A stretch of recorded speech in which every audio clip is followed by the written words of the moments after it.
mais qui a un modèle d'affaires qui est adapté aux besoins et au pouvoir d'achat de groupes cibles de la clientèle. Donc, cette entreprise permet alors aux personnes à faible revenu d'avoir accès au marché, vous voyez, d'avoir accès aux biens et de pouvoir acquérir les biens par rapport à leurs moyens. Donc, cette entreprise inclut les personnes à faible revenu sous forme de clients. Cette même entreprise inclusive peut inclure les personnes à faible revenu sous forme de producteurs. C'est-à-dire que, par exemple, si on prend les paysans qui produisent des produits agricoles, mais qui ont besoin de faire écouler leurs produits, on aura une entreprise, en réalité, qui pourrait aller acheter ces produits à ces personnes à faible revenu, mais à un prix raisonnable, à un prix qui n'est pas plus bas que le prix fixé sur le marché. Donc, ça, c'est le second niveau d'inclusion, c'est qu'une entreprise inclusive inclut les personnes à faible revenu sous forme de producteurs. Une entreprise inclusive peut aussi, au final, inclure les personnes à faible revenu sous forme d'employés. C'est-à-dire que cette entreprise, dans le cadre de son fonctionnement, facilite l'emploi de ces personnes en revoyant les critères d'employabilité et en permettant à ces personnes d'avoir accès à l'emploi. Même si ces personnes n'ont pas un très haut niveau d'études, c'est que ces personnes sont évaluées sur la base de ce qu'elles savent faire de façon pratique et on leur permet d'avoir accès au contrat de travail. Donc, une entreprise inclusive, en réalité, c'est une entreprise normale, à but lucratif a priori, mais qui a un modèle d'affaires qui est adapté et en premier lieu au fonctionnement, au pouvoir d'achat des populations à faible revenu, adapté aux produits, à l'acquisition des produits qui viennent des paysans, par exemple, et aussi adapté au niveau de vie des populations en permettant à ces populations d'avoir accès à l'emploi. Donc, une entreprise inclusive inclut les populations à faible revenu sous forme de clients, sous forme de producteurs et sous forme d'employés. L'enjeu de la notion d'entreprise sociale et inclusive, l'enjeu est important aujourd'hui parce que on a le PND, le Togo dispose de PND. Et si vous regardez bien au niveau du PND, sur l'axe 3, il y a beaucoup qui pèsent en réalité sur le secteur privé. Mais en réalité, le secteur privé classique ne peut pas faire ce travail. Le job, en réalité, est fait par les entreprises sociales et inclusives. Pourquoi? Parce que ce sont des entreprises qui, depuis, incluent des personnes à faible revenu, proposent des modèles d'affaires à des personnes à faible revenu. Ces entreprises réinvestissent leurs revenus dans les actions sociales pour que ça bénéficie et ça favorise l'inclusion des personnes à faible revenu. Donc, en réalité, c'est l'un des objectifs principaux du PND. Et l'enjeu, c'est que ces entreprises font le job. Et elles feront davantage de job lorsque, en réalité, on pourra renforcer leurs capacités, on pourra leur permettre d'avoir accès à suffisamment d'outils. Lorsqu'on va leur permettre d'avoir un environnement clair dans lequel elles vont développer leur dynamisme. Donc, c'est l'enjeu en premier lieu. Le second, c'est qu'aujourd'hui, il y a beaucoup d'investisseurs qui veulent plutôt investir dans ce secteur d'entrepreneuriat social et inclusif. Et l'enjeu, c'est d'avoir un dispositif clair pour permettre aux investisseurs de se reconnaître dans la notion d'entrepreneuriat social et inclusif parce que ça évolue d'un pays à un autre et que en réalité, par exemple, le Togo devait présenter les outils clairs aux investisseurs pour que ces derniers ne soient pas confus et puissent avoir confiance d'investir dans ce secteur. Donc, aujourd'hui, la question de l'entrepreneuriat social est importante. L'autre enjeu, c'est l'enjeu de l'emploi. Parce qu'en réalité, on a beaucoup aujourd'hui qui sont les entreprises inclusives et qui sont les entreprises sociales. Et si on a un dispositif qui accompagne et soutient les, les entreprises sociales et inclusives, en réalité, on va sauvegarder l'emploi. On va permettre à ces entreprises de créer de l'emploi. Et ceux qui créent ces entreprises aussi vont avoir du travail à faire et vont avoir de l'auto-emploi. Et c'est très important, par exemple, pour le PND, pour le Plan national de développement ou la politique d'emploi du gouvernement ou d'autres acteurs. Donc, en réalité, c'est une question importante et l'enjeu est très important. Sur le plan international, aujourd'hui, c'est une notion qui est développée et que la plupart des pays ont opté pour cette notion et développer les entreprises dans ce sens. Et en réalité, c'est important parce que c'est à la base, en réalité, qu'il faut voir les entreprises et après leur permettre éventuellement d'être plus grands après. Plus grand après, on pourra permettre à ces entreprises sociales ou inclusives de se réunir, de se regrouper comme en groupement d'entreprises ou fêtières thématiques pour être plus gros, pour avoir une pointure plus grosse et pour pouvoir concurrencer sur d'autres plans. Donc, l'enjeu est important et très stratégique. Ce n'est plus que les entreprises classiques qui sont dans l'arène aujourd'hui. Dans l'arène aujourd'hui, il n'y a pas plus que les entreprises classiques. Non, il y a les entreprises sociales et inclusives qui jouent un rôle très important, qu'il ne faut pas négliger, qu'il faut vraiment, vraiment regarder de près et l'accompagner. En réalité, on pourra se poser la question que c'est étrange d'accompagner les entreprises parce que c'est le secteur privé. En réalité, c'est étrange, on ne peut pas donner des subventions aux entreprises. La question ici, c'est que ici, c'est une thématique nouvelle qui prend de l'essor et qui devient de plus en plus stratégique et important. On a besoin d'accompagner les entreprises. En réalité, c'est la première idée. Les gens pensent que lorsqu'on a une entreprise, on ne peut pas les accompagner, on ne peut pas leur donner des subventions. Un exemple, en réalité, dans tout, c'est parce que au niveau de nos États, par rapport au budget général de l'État, peut-être que c'est compte tenu de la fragilité de nos budgets généraux, de nos budgets généraux de l'État ou bien budget général de l'État, parce que sinon, au niveau des pays qui sont un peu plus avancés, dans le budget général de l'État, dans la loi de finances, on prévoit une somme, un budget pour sauvegarder ou pour intervenir ou bien pour sauver les entreprises qui sont en détresse ou financer les entreprises qu'on peut relancer. En réalité, le fait qu'on pense qu'on ne peut pas subventionner les entreprises, ce n'est pas une vraie idée. Les entreprises, c'est le secteur privé, oui, mais si on ne les accompagne pas en réalité, on ne fait pas l'affaire. Donc, même si vous voyez au niveau de la loi de finances française, vous voyez la loi de finances des pays de l'Union européenne, vous voyez la loi de finances d'autres pays, hein, par exemple le Canada, les États-Unis, on prévoit toujours une partie de la loi de finances pour pouvoir accompagner les entreprises en cas de difficulté.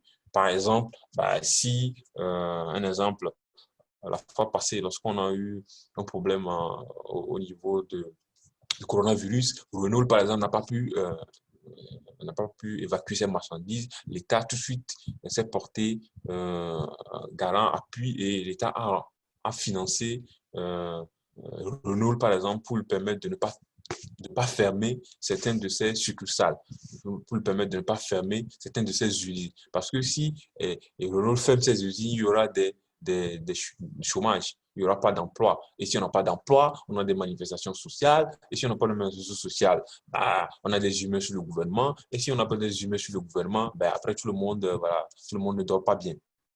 Tout le monde dort mal. Donc, en réalité, le fait d'avoir une idée qu'en réalité, on ne pourrait pas prévoir des subventions pour les entreprises, ce n'est pas vrai. Ça, c'est de façon classique.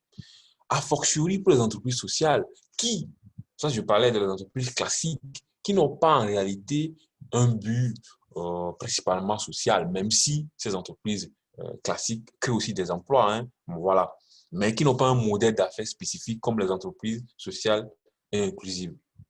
A fortiori, on a aujourd'hui des entreprises sociales et inclusives, c'est des petites entreprises pour le moment, mais, et moyennes. Mais a fortiori, et la plus forte raison, on doit accompagner ces entreprises. Donc, on doit leur proposer des subventions, on doit leur proposer des outils, on doit leur proposer des mécanismes. On va avoir une idée de faire dépendre des entreprises. Non, on ne va pas donner la culture de dépendance des entreprises de subventions. Non, les entreprises doivent être productives, doivent être créatives et doivent euh, euh, les suspendre à ça. Mais il faut des outils tout au moins minimum d'accompagnement et d'appui. Sinon, elles ne peuvent pas seules faire tout. C'est un ensemble. Donc aujourd'hui, avec le développement de cette notion, par exemple au Togo, avec l'existence des entreprises sociales et inclusives au Togo, en réalité, avec l'existence en réalité, par exemple du PND, on n'a pas encore les outils pour pouvoir accompagner vraiment ces entreprises. Donc il faut avoir les outils précis, clairs et qui sont adaptés à l'environnement, en réalité, à l'écosystème de ces entreprises.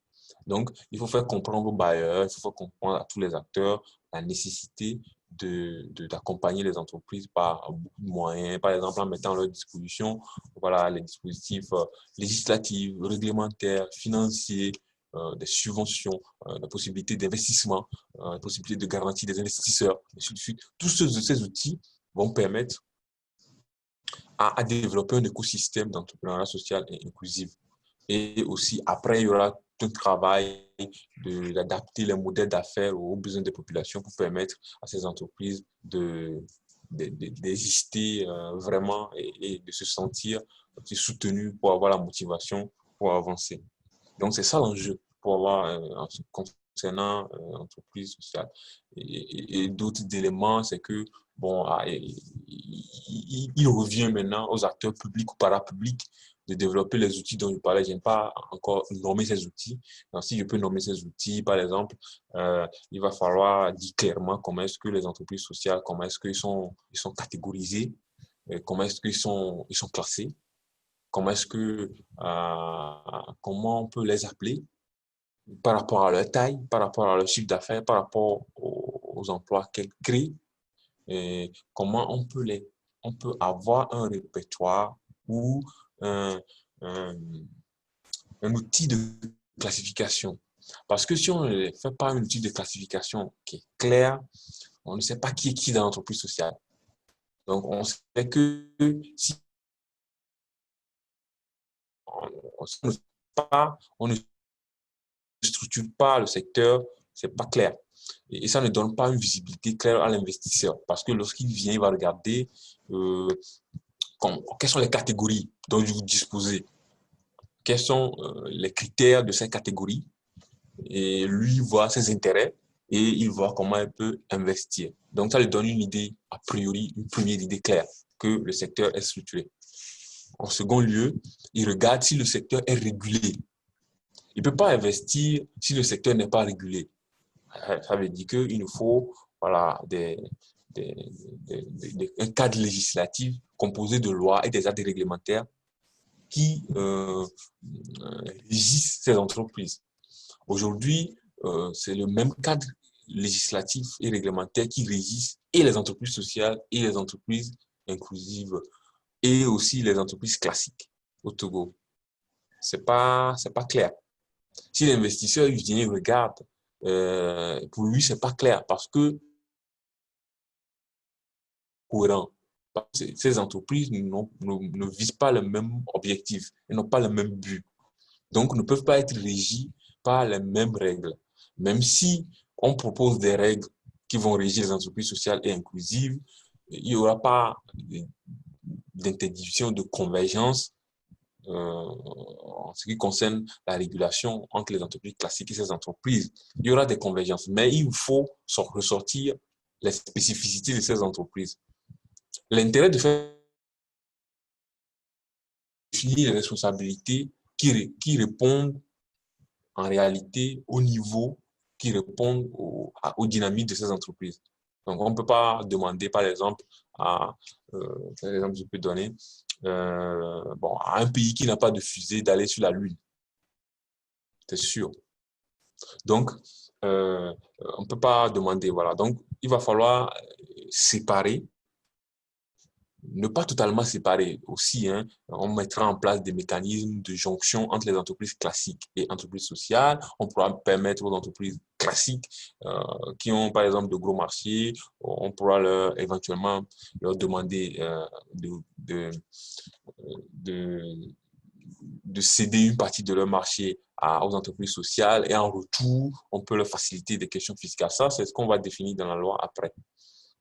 Mais il va falloir réguler le secteur de façon spécifique et voir clairement les règles qui sont applicables aux entreprises sociales inclusives, surtout les entreprises sociales, et les startups et autres.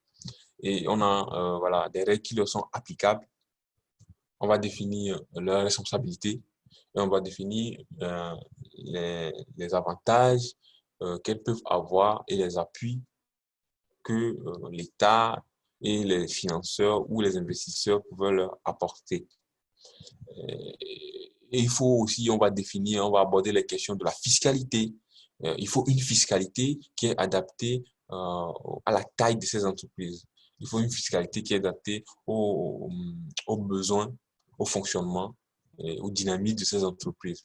Aujourd'hui, les entreprises sont soumises à la même fiscalité que les entreprises classiques, alors qu'on sait très bien que les entreprises classiques, lorsqu'elles ont des revenus, les entreprises classiques ne sont pas tenues de réinvestir les revenus euh, dans l'action sociale ou dans une action environnementale. Alors que les entreprises sociales et inclusives, ou bien sociales si vous voulez, c'est-à-dire que leur raison d'être, c'est l'objet social. C'est l'objet social qu'elles ont transformé en modèle d'affaires. Donc, elles sont tenues de réinvestir leurs revenus dans l'objet social et d'avoir une gouvernance plus claire. Alors qu'on ne peut pas demander à une entreprise classique de dire aux employés combien le grand chef gagne. Ça, c'est pas possible. Il n'y a pas, en ce qui concerne la prise de décision, il n'y a pas la gouvernance horizontale au sein des entreprises classiques. C'est qu'on n'associe pas tout le temps les employés pour la prise de décision. Donc, alors que les entreprises sociales font ça. Donc, ça, c'est pas juste de les traiter, de leur appliquer la même règle. Non, il va falloir des règles qui sont adaptées pour leur permettre de se développer aussi, pour leur permettre au final, en réalité, d'accompagner les gouvernants à relever les défis d'emploi, à relever les défis de lutte contre la pauvreté, à relever les défis de permettre aux populations faibles revenus de vivre dans la dignité, à relever le défi de l'employabilité, à relever le défi de développement des entreprises, vous voyez, et donc à relever le défi de la consolidation du secteur privé, à relever le défi de la diversification des acteurs au sein du secteur privé. C'est très important pour un pays de diversifier les acteurs dans un secteur. Vous voyez, donc l'enjeu est grand, l'enjeu est immense. La notion, la question de l'entrepreneuriat social et inclusif, en réalité, semble être une question mineure, mais en réalité, si vous regardez de près, c'est une question qui n'est pas mineure, c'est une question qui est importante et qui est une question qu'il faut prendre au sérieux. Donc, ça, c'est les anciens éléments qui sont liés à l'entrepreneuriat social et inclusif. En réalité, si je prends l'entrepreneuriat social, le concept, en réalité, on regarde aujourd'hui qu'il y a des associations, les ONG, qui sont aussi des entreprises sociales. Bon, on va me demander pourquoi est-ce que les ONG ou associations sont des entreprises sociales. En réalité, pourquoi elles sont entreprises sociales alors que, en réalité, ce sont des organisations à but non lucratif. C'est vrai que ce sont des organisations à but non lucratif. En réalité, les ONG et associations ne peuvent pas être entreprises inclusives. Donc, il faut faire la différence entre les deux. Mais elles peuvent être entreprises sociales. Pourquoi? Parce que bon, c'est vrai que c'est des organisations à but non lucratif, mais le Code général des impôts du Togo et le Code général des impôts de certains pays que j'ai déjà étudiés n'interdisent pas aux ONG et associations de poser des actes de commerce. Et ça ne veut pas dire que lorsqu'elles pourront poser des actes de commerce, qu'elles ne seront pas taxées, hein, voilà. Elles seront taxées au prorata de cet acte de commerce qu'elles vont poser. Le Code général des impôts prévoit que si éventuellement une ONG ou une association pose des actes de commerce qui répondent, bien sûr, c'est conditionné, hein, euh, à son objet social, c'est que cette association ou organisation non gouvernementale sera soumise aux règles des impôts, mais au prorata de ce qu'elle a posé comme limité à son élément de acte de commerce. Ici, en réalité, si vous regardez une ONG ou une association peut être en entreprise sociale parce que elle est tenue et obligée de, ne peut pas partager de façon totale. C'est pas vrai, elle ne peut pas, lorsqu'elle a, elle fait, elle développe un modèle d'affaires et qu'elle se fait des revenus, vous allez voir que en réalité, elle ne peut pas partager les revenus seulement entre les actionnaires. Elle sera obligée de réinvestir social ou environnemental. Donc, en réalité, il n'est pas interdit à une entreprise sociale, à une association ou ONG de, de poser les actes de commerce. Poser les actes de commerce. Donc, en réalité, une association ou ONG peut être entreprise sociale parce que elle a si elle a un modèle d'affaires et qu'elle pose des actes de commerce, c'est limité. Ce n'est pas comme une entreprise. Alors, elle va répondre à la définition de l'entreprise sociale qui est en premier lieu la lucrativité, une lucrativité limitée ou une lucrativité nulle. Vous verrez, soit elle va réinvestir tout dans son action sociale ou environnementale pour pouvoir faire développer ses activités. Alors, elle sera à lucrativité nulle ou elle va réinvestir une partie dans son action sociale. Donc, en réalité, c'est dans ce sens qu'une ONG, une association peut être classée dans la catégorie de l'entrepreneuriat social. Mais on ne peut pas qualifier une ONG ou une association comme une entreprise inclusive parce qu'à la base, ce n'est pas, elle n'est pas, elle n'est pas à but lucratif à la base. Même pas de lucrativité, elle n'a pas le droit de faire de lucrativité, mais elle peut développer un modèle d'affaires qui répond à son objet social, c'est-à-dire à l'objectif de l'ONG. Et lorsqu'elle fait des revenus, ils doivent réinvestir ces revenus, soit une partie, soit la totalité dans son action sociale. Ce moment-là, on peut la qualifier et classer dans les entreprises sociales. Donc, c'est la problématique des ONG qui se retrouvent à la fois, voilà, à savoir ONG, associations qui se retrouvent à la fois entreprises sociales. Après, la position n'est pas très confortable, mais ce n'est pas impossible pour une association ou une ONG d'être entreprise sociale. Voilà. Mais elle ne peut pas être ne peut pas être définie comme entreprise inclusive, même si ces activités lui permettent de faire de l'inclusion, bien sûr. Mais on peut pas, ce n'est pas à base d'une entreprise inclusive, c'est une entreprise sociale. Parce que l'objet, les critères de définition sont la même. Lors de notre mission récente au Togo, au fait, on a fait une mission sur 16 pays. C'est un diagnostic sur les acteurs de l'écosystème de l'entrepreneuriat, de social inclusive business. Alors, sur ces 16 pays, après, on a fait des évaluations et on a sélectionné 10 pays. Le Togo fait partie des 10 pays qui sont sélectionnés. Bon, après, lorsqu'on a sélectionné 10 pays, on a fait des plans d'action. On a fait des plans d'action qu'on devait mettre en œuvre dans ces pays lors de la seconde phase de notre projet. Mais le plan d'action, en réalité, est libre. Ce n'est pas un plan d'action qui est voilà, calqué seulement sur la FD. Non, le plan d'action, les États qui sont sélectionnés ont droit s'ils ont le moyen, ce que moi je leur propose, c'est que c'est pas très évident que l'AFD mette en œuvre toutes les actions qui sont prévues dans le plan d'action. Et ce serait déjà même bien d'anticiper sur des actions et que je pense que l'AFD pourra éventuellement euh, l'AFD pourra éventuellement rejoindre le train après parce qu'il y a les procédures au sein de l'AFD pour pouvoir faire démarrer un autre projet. Donc, ça peut prendre du temps. Donc, les États ne peuvent pas, compte tenu des exigences de la thématique et compte tenu de la mise en œuvre des actes ces États ont prévus dans leur PND, ne peuvent pas totalement attendre l'AFD. Et ça serait aussi bien de trouver peut-être et l'État qui va financer une partie et les bailleurs, d'autres bailleurs qui vont accompagner l'État et ensuite l'AFD qui va éventuellement compléter. Ça sera voilà, un tandem plus réaliste à mon avis. Donc, c'est ce que on dit aux États. Donc, lors de cette mission, on a fait des collectes de données auprès des entreprises, auprès des financeurs, auprès des acteurs publics. On a fait une cartographie. On a produit un rapport, on a fait sortir des plans d'action. Sur la base de ce rapport, on a décelé les besoins des États et on a fait un plan d'action qu'on va mettre en œuvre. Dans le cadre de ce plan d'action, on a prévu certaines activités.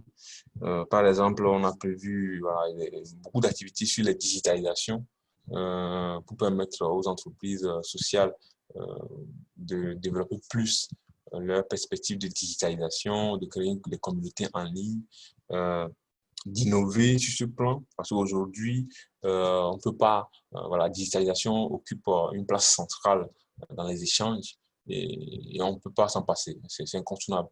Donc, mais pour permettre ça, il faut que, en réalité, nos États travaillent dans ce sens en permettant à la population, à tout le monde d'avoir accès à la connexion. Je sais que, par exemple, au Togo, on a un plan avec le ministère de l'économie numérique qui a un truc numérique, une politique, je pense, une stratégie, voilà, voilà, numérique pour permettre aux entreprises, voilà, d'être plus dynamiques. Je pense qu'il faut il faut rester dans ce sens et renforcer dans ce sens et aller un peu permettre à toutes les régions d'avoir au moins moyennement accès, pas seulement à Lomé, pas seulement dans la région maritime ou dans les régions qui sont proches. Il faut vraiment regarder pour les autres régions aussi pour que euh, euh, la majorité des personnes, en tout cas pour faciliter la mobilité ou le dynamisme des activités commerciales permettre le développement des activités commerciales. Parce que sans la digitalisation, sans les connexions, aujourd'hui, on a le coronavirus, on a les confinements, c'est les arrêts des activités économiques. Au moins, si éventuellement on a un outil pour se communiquer à distance, on a un outil pour faire des échanges à distance, ça pourrait sauver une petite partie de l'économie. Et c'est pas dans l'intérêt, c'est dans l'intérêt de l'État, hein. Voilà quoi, c'est dans l'intérêt de l'État, c'est dans l'intérêt des gouvernants, voilà, c'est dans leur intérêt de voir vraiment comment est-ce qu'il faut aller de l'avant sur ce sujet. Et si on a des confinements, parce que cette affaire de coronavirus n'est pas encore finie, ça va revenir, donc pour permettre des échanges autrement. Donc, nous avons prévu beaucoup d'activités et beaucoup d'actions sur des questions liées au digital. Et nous avons prévu aussi à faire un livre blanc ou une charte. En réalité, ce livre blanc ou cette charte, c'est que on va s'entendre on va s'entendre à confirmer les définitions que je viens de donner, hein, les définitions que je viens de donner sur l'entrepreneuriat social, l'entrepreneuriat, les entreprises inclusives. C'est des définitions qui se basent sur des critères bien clairs. Et c'est des définitions, voilà, c'est des définitions qui répondent ensuite nous à nos travaux de diagnostic sur le terrain. C'est des définitions qui répondent au dynamisme des entreprises sociales. C'est une définition, des définitions aussi qui prennent en compte les définitions des Nations Unies sur l'entrepreneuriat social. Donc, nous, on n'a pas fait un copier-coller de la définition des Nations Unies, hein. Voilà. On a pris, on a regardé, on a fait un travail de diagnostic sur le terrain, on a croisé et on a une définition. cette définition, pour nous, en réalité, répond à tout bord. Quelle que soit la tournure des définitions, la définition qu'on a proposée suite à nos travaux sur 16 pays, pour nous, qu'on trouve légitime, c'est que c'est une définition qui répondra. En tout cas, on mettra en place une charte ou bien un livre blanc dans chaque pays qui sont sélectionnés pour pouvoir confirmer, donc je pèse bien le mot, hein, c'est pour confirmer nous les définitions et qui répondent à la fois aux définitions des Nations Unies et puis bon voilà. Et, cette charte en réalité, ou bien ce livre blanc, c'est que nous allons définir, ce n'est pas une loi, la loi est différente. C'est que nous allons définir des notions d'éthique dans ce livre blanc. Ces notions d'éthique sont liées à la gouvernance d'une entreprise sociale. Quelles sont les règles de gouvernance d'une entreprise sociale? Donc, c'est parce que l'entreprise sociale a des règles de gouvernance particulières. Vous voyez? Donc, en réalité, il y a ce qu'on appelle les critères de gouvernance démocratique au sein d'une entreprise sociale, gouvernance participative au sein d'une entreprise sociale. C'est qu'il y a beaucoup d'outils en matière de gestion, de fonctionnement d'une entreprise sociale. Et ça, on ne peut pas le mettre dans la loi parce que le principe, parce que c'est même un principe constitutionnel, hein, qui concerne le respect du fonctionnement des entreprises dans le secteur privé.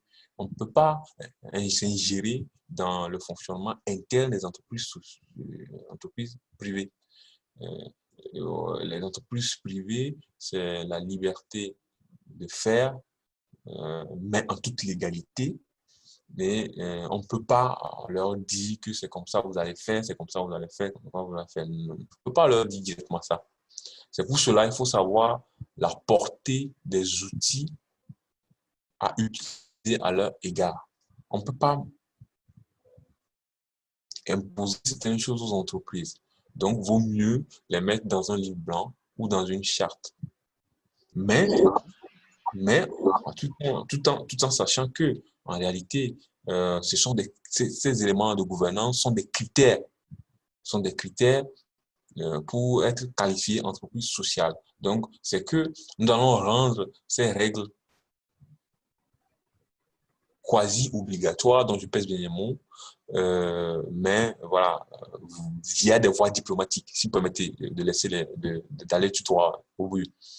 Donc, il n'y a pas d'entreprise sociale sans le respect de ces règles éthiques. Sinon, l'entreprise sociale n'a plus raison d'être. Elle n'a plus raison d'être. Donc, ces règles sont contraignantes, mais on ne va pas donner l'impression comme si ce sont des règles tout de suite obligatoires.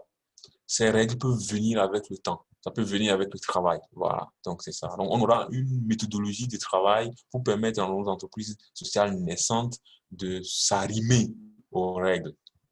Parce que je ne trouve pas une autre solution d'aller en même temps avec le matraque, dire bon voilà, non, je ne suis pas sûr que ça va fonctionner comme ça. Il faut expliquer aux gens, il faut permettre aux gens d'adhérer, il faut que les gens comprennent pourquoi lorsqu'ils vont adhérer, ça va être utile pour eux. Et là, tout le monde est tranquille. On ne va pas dire que quelqu'un a imposé quoi que ce soit. Donc, c'est pour cela c'est ça l'idée d'avoir une charte et un livre blanc. Et cette charte et ce livre blanc ne se fera pas, ça se fera avec tous les acteurs.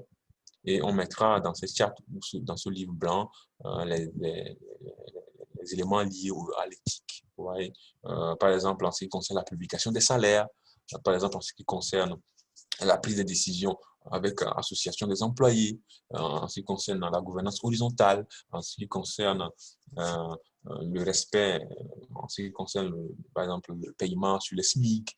Parce qu'aujourd'hui, vous savez qu'on a le SMIC, mais il y a des gens qui ne respectent pas le SMIC. Hein? C'est parce que les employés ne peuvent pas parler. J'en suis sûr. Donc, il y a d'autres qui ne respectent pas, il y a d'autres qui respectent. Voilà. Donc, voilà, c'est des règles éthiques. Si on sensibilise les entreprises, si on permet à ces entreprises d'avoir des opportunités, voilà. Et si on conditionne l'accès à ces opportunités au respect de ces règles, voilà, chacun pourrait éventuellement s'arrimer. Voilà, donc c'est ça la raison d'être de faire une charte après. C'est important d'avoir une charte après, mais ça, c'est un travail de longue haleine qu'on fera ensuite. Et après, c'est que pour le moment, nous avons besoin dans l'urgence euh, d'avoir une loi. Nous avons besoin dans l'urgence d'avoir des éléments de classification et de catégorisation de nos entreprises. Nous avons besoin dans l'urgence d'avoir une visualisation du secteur, une cartographie complète du secteur. Ces trois éléments que beaucoup d'États n'ont pas encore, mais que si le Togo veut être le hub de l'économie sociale et inclusive en Afrique de l'Ouest, ce sont des outils dont le Togo a besoin pour pouvoir concrètement revendiquer sa place de leader sur cette question. Parce qu'il y a d'autres États qui travaillent dans ce sens, qui n'ont pas encore ces outils, qui veulent l'avoir, qui font l'effort, qui n'ont pas beaucoup avancé. Bon, je pense que le Togo pourra le voir, avoir ces outils si on met en place, on met en œuvre les moyens euh, qu'il faut de façon moyenne éventuellement pour y avoir. C'est pas impossible de le faire. Donc, nous avons prévu d'avoir une charte. Nous avons prévu éventuellement, si le Togo pourrait se doter après aussi d'une politique publique, pas tout de suite, donc on pourrait avoir une politique publique après. Après qu'on a ces trois éléments que j'ai cités, donc on pourrait avoir une politique publique, on pourrait avoir aussi une charte après, ça c'est le travail de longue haleine après. Et après, si on a des urgences, par exemple, un exemple au niveau des coûts des investissements, dans certains pays, j'ai regardé, j'ai vu que, parce que j'ai travaillé sur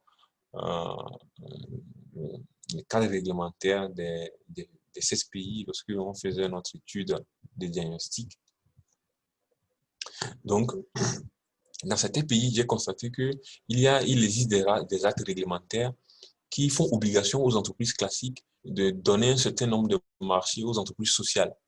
En retour, c'est que l'État allège les impôts des entreprises classiques. Par exemple, l'État fait par exemple un report d'impôts. Voilà, l'État propose des allègements à ces entreprises classiques, mais en échange, ces entreprises classiques devraient intégrer des petites entreprises comme les entreprises sociales. Lorsque l'État, par exemple, permet à ces grandes entreprises d'avoir accès au marché. Donc, en retour, il y a des conditions. Donc, ça, on ne peut pas revoir tout le code des marchés publics ou tout le code des investissements, mais on peut prendre les actes réglementaires rapides, voilà, un décret, par exemple, pour pouvoir compléter ces insuffisances. Voilà. Ça, c'est pour que les deux camps travaillent ensemble parce que le PND ne peut pas être mis en œuvre sans les deux. Voilà. Donc, ça, on a prévu les actes réglementaires aussi sur des questions d'urgence, voilà, pour compléter s'il y a des besoins. Et puis, on a prévu, voilà, on a prévu des actions de campagne de sensibilisation. Et déjà, sensibilisation, on a commencé avec ces actions. Comme je l'ai dit, le plan d'action n'appartient pas seulement à l'AFD.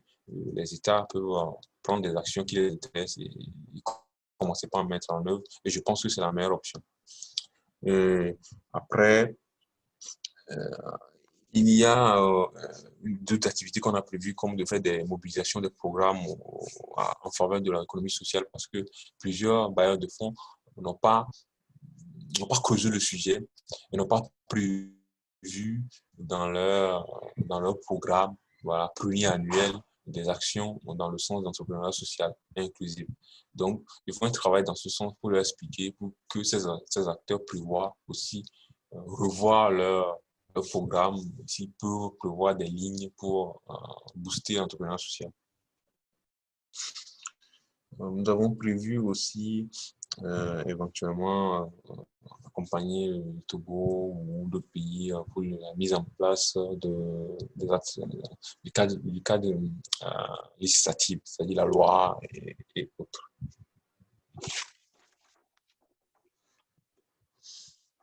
Donc, c'est ce que je peux dire sur, de façon globale, hein, sur notre plan d'action.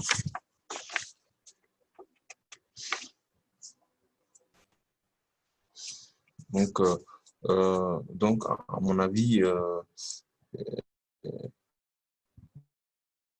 aujourd'hui, les entreprises sociales et inclusives sont régies par le même code des marchés publics, même, le même code général de l'impôt. Bon, ça, c'est pas un problème, même si on peut adapter certaines parties de fiscalité. Elles sont régies par le même code d'investissement. En réalité, c'est pas réaliste. C'est un point. Donc, il faut une loi pour pouvoir préciser tout ça, un cadre juridique clair sur ces questions-là. Après, il va falloir aussi mettre en place des mécanismes pour suivre les entreprises sociales. En réalité, pour suivre qui est entreprise sociale, qui ne l'est pas, pour maîtriser, bon, m'excusez le terme, pas pour maîtriser le secteur, mais pour avoir un regard bien précis sur le secteur, parce qu'il faut être vigilant. Non seulement c'est un secteur stratégique, mais c'est un secteur sensible. Parce que ça concerne les petites entreprises. Et si on fait un bon suivi, bon, là, tout va aller bien. Et je pense qu'il faut un bon suivi, il faut un mécanisme de suivi clair. Et ça, on a prévu de faire ça dans la suite de nos cartographies. Et bon, sur ce, voilà, j'ai fini ma présentation et je reste à votre disposition pour les questions sur des points qui ne sont pas totalement clairs lors de ma présentation. Je vous remercie. Merci beaucoup, Monsieur Nestor. Un grand merci pour ta présentation. Je rappelle que nous sommes à un atelier de formation en faveur des institutions sur la thématique de l'entrepreneuriat social et inclusive. Et le nombre de participants, trentaine de participants aujourd'hui, nous réconforte vis-à-vis de l'intérêt que vous accordez à cette nouvelle thématique. Nous allons ouvrir la vague des questions. Je propose de prendre 3 questions par vague. Monsieur Nestor répondra et après, on répondra une seconde série de 5 questions, ainsi de suite. Toujours pour un petit rappel, quand vous prenez la parole, je vous prie d'activer vos micros, votre caméra, de vous présenter votre nom, votre prénom et de présenter votre institut de provenance. C'est très important pour nous et pour la suite. Une première question, madame, si vous avez la parole, elle lève le doigt.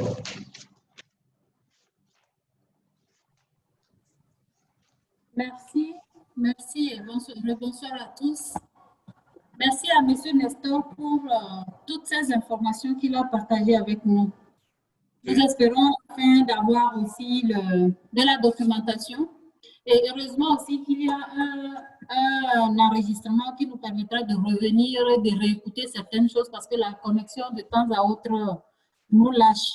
Okay. Dans ta présentation, j'ai quelques questions. Tu as parlé de certains pays européens où la loi de finances soutient les entreprises sociales et inclusives. Est-ce que dans certains de nos pays africains, nous avons des exemples aussi où la loi de finances les soutient? Et étant donné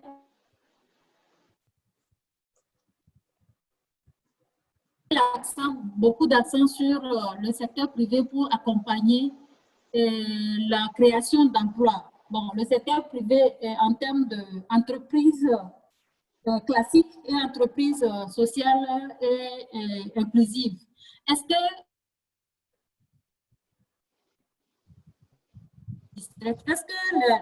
l'environnement aujourd'hui permet à ces entreprises de se développer? Je veux voir, est-ce que, par exemple, la fiscalité, est-ce qu'il y a un assouplissement de la situation fiscale pour eux? Est-ce que l'environnement permet, par exemple, l'accès au crédit facile pour eux, pour elles, pardon? Est-ce que aussi, peut-être, on peut regarder l'aspect de la consommation locale. Si les entreprises ciblent les gens qui sont à revenus faibles, ça veut dire qu'ils doivent être en mesure de consommer ce que ces entreprises produisent. Est-ce qu'il y a aussi un environnement favorable pour pouvoir faciliter la consommation locale? Un autre élément, les investisseurs pour ces entreprises-là, je ne comprends pas ce qu'elles peuvent, les investisseurs peuvent chercher. Peut-être pour ma petite connaissance, c'est que si quelqu'un investit dans une entreprise, il attend de... Alors que nous savons qu'avec les entreprises sociales et inclusives, il n'y a pas vraiment de dividendes, mais plutôt un réinvestissement d'une bonne partie des bénéfices dans l'entreprise. D'où va venir la dividende ou qu'est-ce qui peut intéresser un investisseur pour accepter de venir investir dans ces entreprises sociales? Et puis après, vous avez parlé de plan d'action, de cartographie, classification, catégorisation. Vous allez le faire, c'est la coalition qui va le faire ou comment ça va se passer? J'aimerais avoir plus d'éclaircissement là-dessus. Okay, merci. je vous remercie. Merci beaucoup, Madame Messi. S'il vous plaît, Madame Messi, votre institution de provenance, s'il vous plaît. Ah, pardon.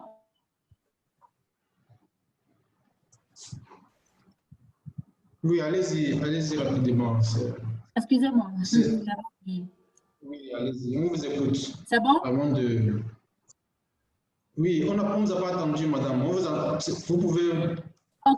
Votre mission de provenance, s'il vous plaît. Oui, je suis ainsi d'IGO, plan interne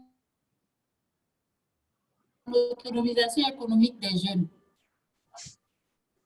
D'accord, enchanté, madame. Merci pour votre... Oui, c'est bon. Plan international Togo. Merci beaucoup pour votre présence. On prend monsieur Carlos Bobier et après Jean-Christ. Monsieur Bobier, vous avez la parole. Votre identité, votre chaîne de provenance. Je vous remercie. Okay. Merci beaucoup. C'est monsieur Bobier. Je viens de la cellule climat des affaires. Allô? Oui, on vous écoute. D'accord. Je remercie l'expert pour la présentation. Ma question rejoint à une question qui s'était posée. C'est juste demander à l'expert de me donner 3 bonnes raisons pour motiver un entrepreneur à opter pour la création d'une entreprise sociale. Juste 3 bonnes raisons. Je vous remercie. D'accord, merci beaucoup, monsieur Bobier. Monsieur Jean-Christ, et puis l'expert répond vos questions. Pour la présentation. Je suis Jean du Christ Annie de Ubuntu Consulting. Alors, ma première question est la suivante. Est-ce qu'une entreprise sociale a aussi des responsabilités sociétales, vu qu'elle reverse déjà une bonne partie de ses bénéfices dans le social? Est-ce qu'elle a, à part ça, des responsabilités sociales? Et la deuxième question, je voudrais savoir si une entreprise, par exemple, qui identifie un problème au sein d'une société ou au sein d'une communauté et lui apporte des solutions, tout en s'inquiétant, tout en prenant en compte les réalités du milieu. Par exemple, s'il doit acheter la matière première à 100 francs et le prix normal, il achète ça à 150 ou à 200 pour motiver ou pour encourager les populations à la base, tout en fonctionnant comme une entreprise classique, peut être considérée comme une entreprise sociale. Merci. Monsieur Kola, excuse-moi. Est-ce qu'il peut, sa deuxième question, est-ce qu'il peut reprendre, s'il vous plaît? OK. Donc, je disais, une entreprise classique. Si je prends une entreprise classique qui achète et revend, qui fait du commerce, par exemple, import-export. Oui. Prenons le cas du maïs. Si l'entreprise classique va acheter du maïs à 150 chez les agriculteurs, alors que le truc est vendu à 100 francs au prix normal, ou à 50 francs au prix normal, mais achète ça beaucoup plus cher parce que les agriculteurs travaillent dur, ils font ci, ils font ça. Est-ce que cette entreprise classique peut aussi être considérée comme une entreprise sociale? Ah, ok.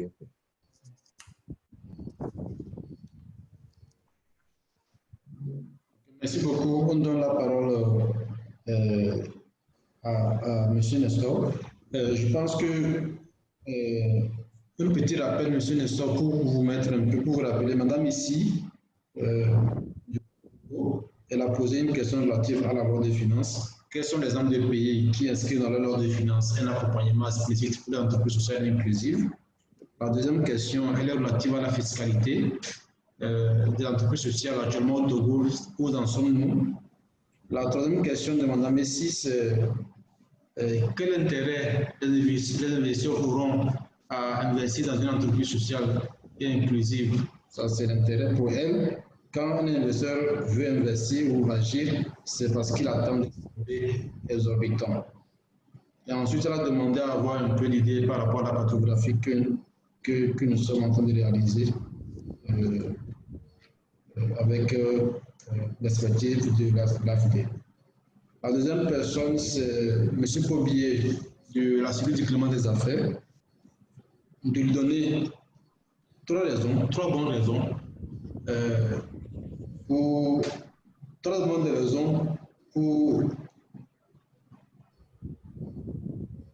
pouvoir convaincre une personne d'opter pour l'entrepreneuriat social, pour la création d'une entreprise sociale. Et enfin, M. Jean-Christ de Ubuntu, c'est deux questions. C'est pourquoi tu ne me vois pas. S'il y a quelque chose, tu me fais signe.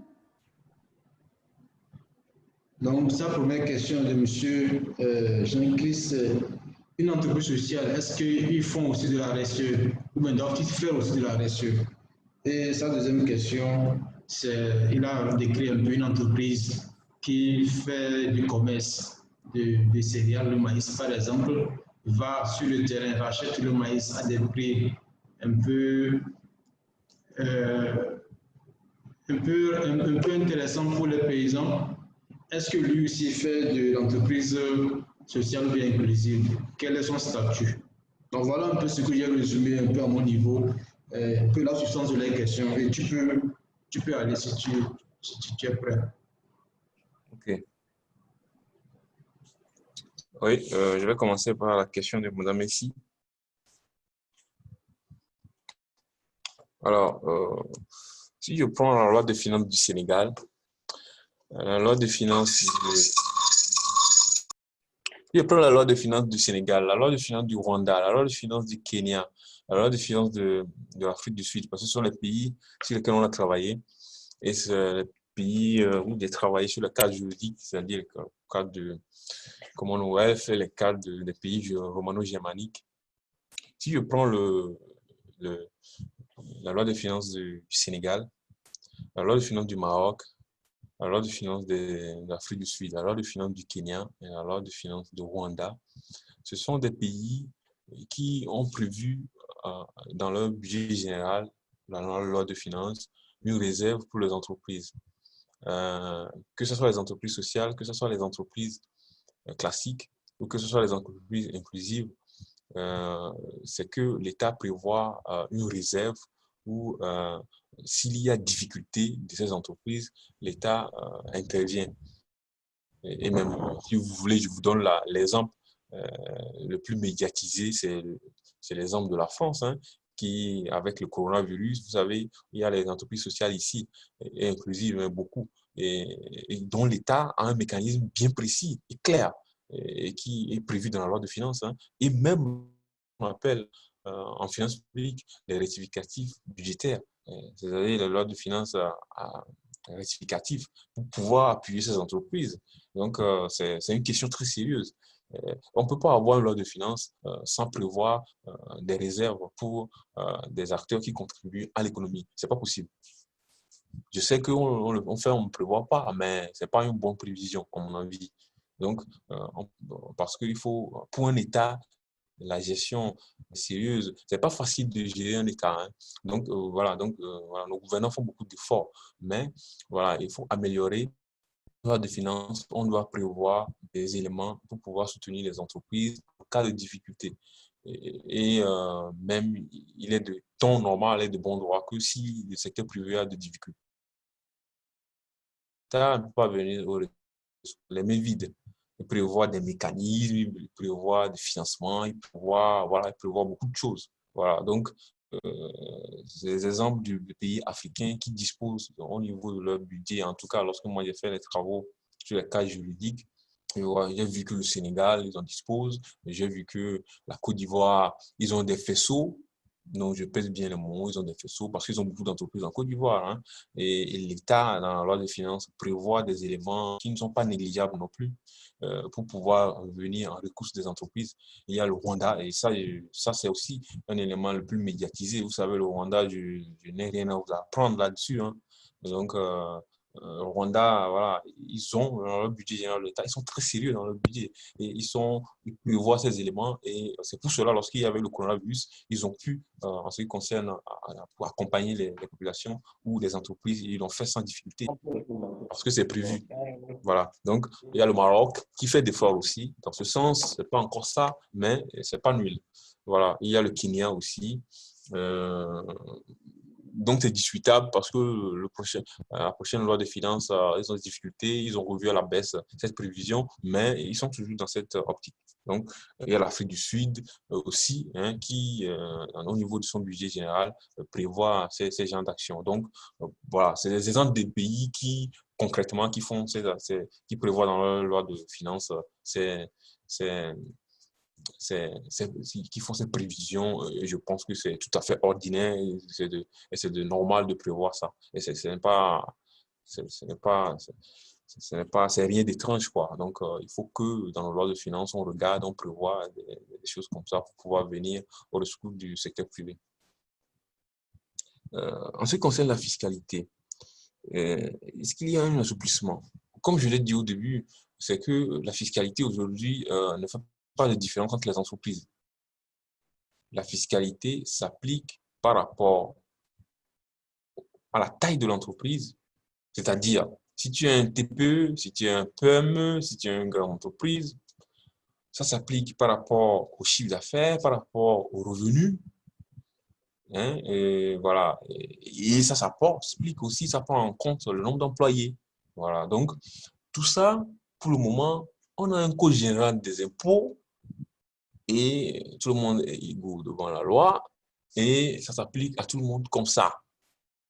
Mais quid, c'est que il faut que la loi soit, même si on doit être pour répondre au principe d'égalité devant la loi, voilà, si moi je réinvestis la totalité ou la moitié de mes revenus dans l'action sociale et qui répond, je pèse bien mes mots, et qui répond aux politiques publiques de l'État, c'est-à-dire un PND par exemple, et qu'une autre entreprise, il emploie des gens, c'est vrai, mais lorsque ses revenus, il partage en dividendes, c'est tout à fait normal aussi. Mais il ne réinvestit pas dans l'action sociale, ni dans une action environnementale. Donc, on ne peut pas me traiter de la même sorte. Ça serait très inique de le faire. Donc, on doit revoir, pas notre code général des impôts, non. On peut revoir, on aura une loi spécifique sur les entreprises sociales et inclusives. On pourra compléter notre code général des impôts par des actes réglementaires ou, voilà, ou par d'autres éléments. On a notre code général des impôts, c'est un acquis, mais vous savez, tous les ans, la loi de finances modifie une partie du code général des impôts. Tous les ans. Donc, il n'est pas impossible d'adapter notre fiscalité, et c'est ce qui se fait souvent aux besoins des entreprises, pour ne pas les asphyxier, pour leur permettre de respirer, pour leur permettre d'être dynamiques, et pour leur permettre de répondre aux besoins à la fois de groupes cibles et de leurs besoins, et c'est dans l'intérêt de tous. Donc aujourd'hui, on a une fiscalité qui s'applique par rapport aux tailles des entreprises, à la taille des entreprises, mais qui ne prend pas en compte, en réalité, la mission sociale de l'entreprise. C'est ça le problème. il va falloir faire une loi sur les entreprises sociales inclusives qui valorise cette mission sociale et qui est prise en compte par la fiscalité et ces taux de fiscalité qui seront fixés dans la loi seront bien sûr négociés par le TR, par les responsables de fiscalité, bon, ainsi de suite, par le ministère des Finances, ainsi de suite. Et on va adapter. Et c'est dans l'intérêt de tous. Et c'est dans le cadre d'une politique publique. Sinon, la politique publique n'a pas son sens. Et ça ne sera pas lieu d'être. Sinon, on ne peut pas nous dire le PND, voilà quoi. Donc, si on veut faire notre PND, il va falloir qu'on ait des outils qui répondent à notre PND. Et il va falloir réadapter voilà, nos codes généraux des impôts pour pouvoir le compléter avec d'autres actes réglementaires ou par rapport aux nouvelles lois de finances qui vont venir et par rapport à la loi spécifique sur les entreprises sociales. Voilà, donc on a une fiscalité pour le moment voilà, qui s'applique par rapport à la taille des entreprises, par rapport à d'autres éléments que j'ai cités, mais il va falloir améliorer. Donc, c'est la réponse que je peux apporter à Madame ici sur la question de fiscalité. Après, je ne vais pas rentrer dans les questions de marché public et autres parce que les questions sont nombreuses. La consommation locale. Aujourd'hui, on a constaté qu'il y a les entreprises sociales qui sont au Togo et qui sont ailleurs. Hein. On a fait au minimum 16 pays. Et on a vu que les entreprises sociales font un travail de proximité des populations qui s'intéressent à la consommation locale.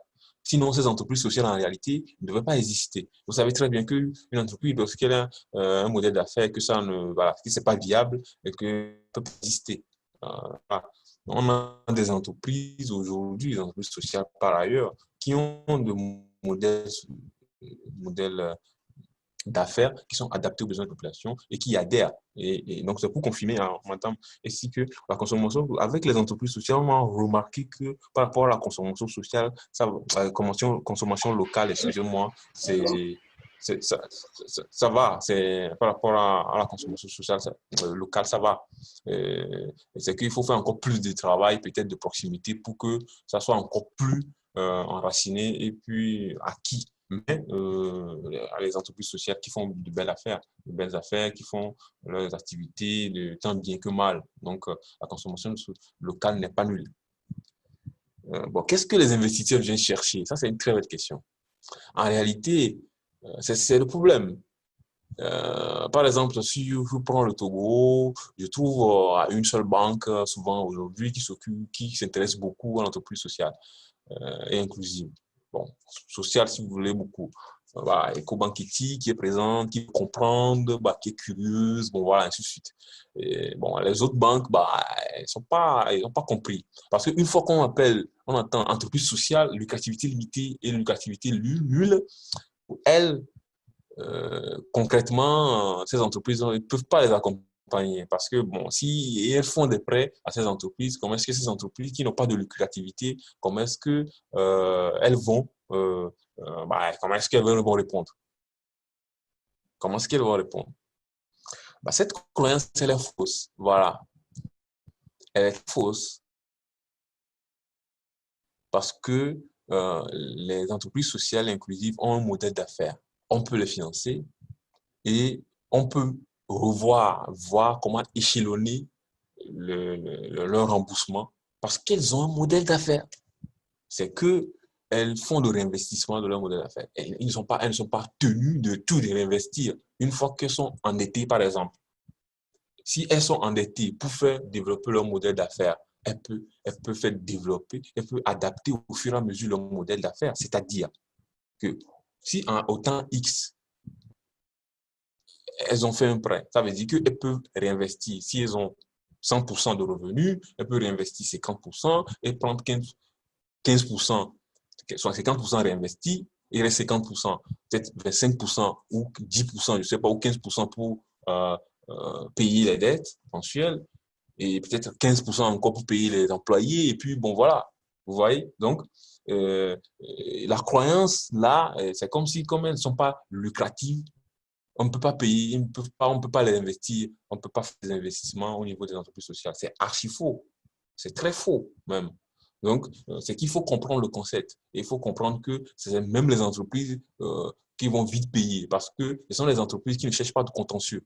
Ils ne vont pas au tribunal, non, ils ne vont pas. Ce sont des entreprises de taille moyenne, voilà, qui ont une gestion de gouvernance interne claire et qui, voilà, qui ont des règles éthiques. Hein, voilà, ce n'est pas des entreprises classiques. Voilà. Donc, pour eux, pour elles, ces entreprises classiques, non, elles se trompent. Les entreprises, et on a des investisseurs, on travaille par exemple dans le cadre de nos projets avec des investisseurs en France. Hein.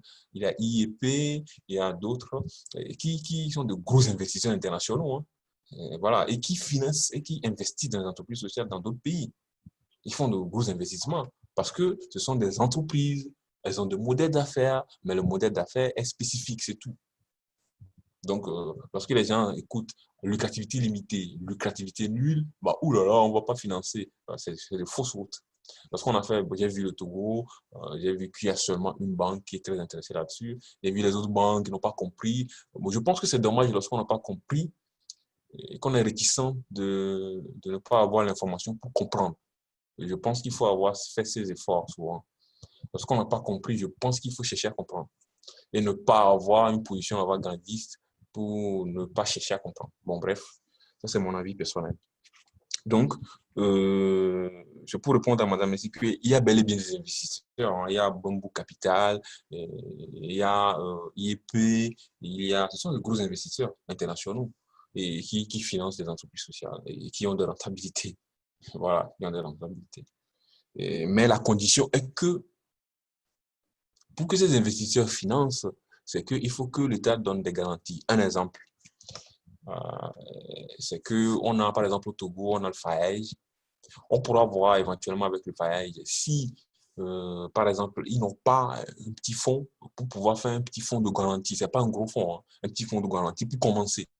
Ce fonds de garantie permet de garantir les investissements des investisseurs. Les investisseurs veulent financer. Ils cherchent d'abord si le pays dispose d'un fonds de garantie pour les entreprises. Hein. Ah oui, ce n'est pas un gros fonds de garantie qu'il veut. Il veut seulement savoir si ça existe. Si ça existe, ce n'est pas impossible de le faire. Hein. Ce n'est pas que le Togo ne peut pas le faire. Hein. Ce n'est pas un fonds de garantie de 100 milliards, non. On peut commencer, le Togo peut commencer avec un fonds de garantie de 1 milliard pour toutes les entreprises sociales inclusives du Togo. Ça, 1 milliard, ce n'est pas impossible pour le Togo. Hein. Donc, le FAEJ, par exemple, qui accompagne les entrepreneurs de jeunes, voilà, on peut avoir un fonds de garantie, un petit fonds de garantie pour dire, bon, voilà, on a un répertoire des entreprises sociales, on a voilà, une catégorisation des entreprises sociales, on sait que les entreprises après qui sont enregistrées dans ce registre, on est sûr que ce sont des entreprises sociales et qu'on a un fonds de garantie. C'est-à-dire que si l'investisseur vient, s'il investit, il y a l'entreprise qui va prendre en charge une partie et il y a l'État qui va prendre peut-être en charge 10%. Vous voyez, un petit pourcentage pour dire, bon, voilà, après, si tu ne rembourses pas vite, bon, on va imputer sur les... Il y a beaucoup de mécanismes pour imputer après. Il y a plein de mécanismes pour imputer. On peut imputer après plus des impôts, on peut imputer après sur des revenus, on va avoir voilà, tout un échelonnement pour imputer. Donc, ce n'est pas impossible de faire. Un investisseur, lorsqu'il regarde si le secteur est catégorisé, si vous avez une loi, ah ben, il regarde si vous avez un fonds de garantie. Et il revoit s'il fait l'investissement, est-ce qu'il y a une petite garantie. S'il y a une petite garantie, bah, voilà, ils vont. Et pour avoir un fonds de garantie pour un pays, ce n'est pas impossible, quoi. Surtout pour les entreprises sociales, voilà, ce n'est pas des centaines de milliards. Donc, c'est pour rassurer Madame Messi que dans d'autres pays, il y a des investisseurs. Au Sénégal, moi, on a trouvé beaucoup d'investisseurs. On a trouvé au Sénégal beaucoup d'investisseurs. Il y en a en Côte d'Ivoire, il y a des investisseurs. Les pays anglophones comme le Ghana, voilà. Voilà, il y a beaucoup d'investisseurs au Ghana, parce qu'on a fait le Ghana aussi. Et voilà, on a le Rwanda, on a le Kenya, on a l'Afrique du Sud. Voilà, on a des investisseurs dans ces pays-là pour les entreprises sociales. Voilà. Alors, qui va faire les cartographies? Bon, la cartographie, ça se fait avec le CRS. C'est le CRS qui s'occupe de ça, en collaboration avec tous les acteurs. Hein. Et pour le moment, on vient de finir La structuration des acteurs, on a un rapport provisoire, donc pour être clair, nous sommes en train de, voilà, on n'a pas encore le rapport final, on aura des observations et pour intégrer, pour avoir un rapport final, et on a avancé. Ça, c'est une première phase de la carto. Il y a une seconde phase de la carto qui intervient plus sur tout l'écosystème et qui propose comment est-ce qu'on peut faire le suivi des entreprises sociales après. Voilà. Donc, ça, c'est les questions c'est la réponse pour les questions de madame ici. Alors, pour monsieur Kobier, 3 raisons. Alors, bah, une raison, bon, bah, je vais vous citer la première, bah, c'est l'emploi des jeunes et l'emploi des femmes. L'entrepreneuriat social et inclusif permet aux jeunes d'avoir des startups, permet aux jeunes de créer leur entreprise, leur permet d'avoir des modèles d'affaires spécifiques, innovants et clairs. Ça répond à une politique publique claire du gouvernement. Le souci principal de tout gouvernement, à mon avis, c'est l'emploi des jeunes, des populations. C'est primordial. Et l'entrepreneuriat social vient compléter ce que les entreprises classiques font. Donc, sur le plan d'emploi, c'est très important. Donc, première raison. Première raison pour avoir, non seulement l'entrepreneur qui crée l'entreprise, se crée des emplois, se crée une activité et crée l'emploi pour les autres. Deuxième raison, c'est que l'entreprise sociale inclusive bénéficie une fois qu'il crée, ce n'est pas comme une entreprise classique en réalité dans un environnement adapté. C'est qu'il a une facilité d'avoir accès aux investissements lorsque l'environnement est bien régulé. Donc, il a des facilités en matière d'accès au marché public. Il a des facilités en matière de fiscalité adaptée. C'est une raison, à mon avis, pour un entrepreneur de créer une entreprise, non seulement qui répond à ses interlocuteurs, il est fier, et ensuite qui a une facilité au niveau de la fiscalité, au niveau d'accès au marché public et au marché privé. Donc, les pays qui disposent d'un environnement plus adapté, on a remarqué qu'il y a une fiscalité adaptée, on a un marché public adapté, on a un mécanisme d'investissement adapté. Et je pense que c'est des outils, des faisceaux ou des outils qui ne trompent pas pour créer une entreprise. Donc, emploi, flexibilité sur l'accès au marché public, accès au marché privé, flexibilité au niveau de fiscalité et d'investissement. Troisième raison, c'est que voilà, une entreprise sociale ou inclusive, ce sont les entreprises qui bénéficient de l'accompagnement de l'État parce qu'elles aident l'État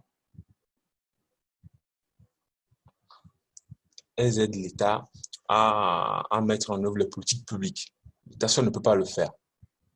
Donc, comme je l'ai dit tout à l'heure, si un entrepreneur sait que dans la loi de finances, il y a telle chose qui est prévue pour les entreprises et qu'un jour, s'il tombe en difficulté, et les difficultés sont beaucoup aujourd'hui, il y a le coronavirus et autres, et s'il il sait très bien qu'on peut l'appuyer, pourquoi il ne va pas créer une entreprise? Donc, pour moi, c'est une raison fondamentale et sérieuse pour créer une entreprise lorsqu'on a au niveau de notre loi de finances des dispositifs qui accompagnent nos entreprises. Donc, pour moi, ce sont les 3 raisons fondamentales. Après, il y a d'autres raisons principaux que je peux citer pour qu'une entreprise, quelqu'un puisse créer une entreprise. Adapter après le modèle d'affaires aux besoins des populations, ce n'est pas le travail de l'État, ce n'est pas le travail de quelqu'un, c'est un travail de l'entrepreneur d'aller chercher le modèle d'affaires adapté aux besoins d'un groupe cible.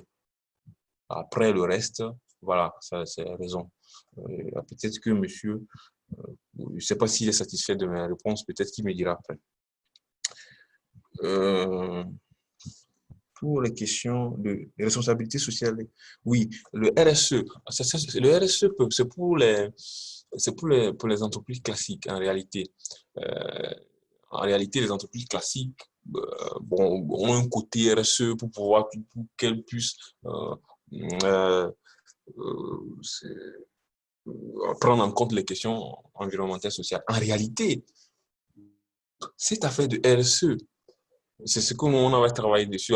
Lorsque j'étais avec l'Union européenne, on a travaillé sur plusieurs projets. On avait travaillé sur les études d'impact environnemental et social.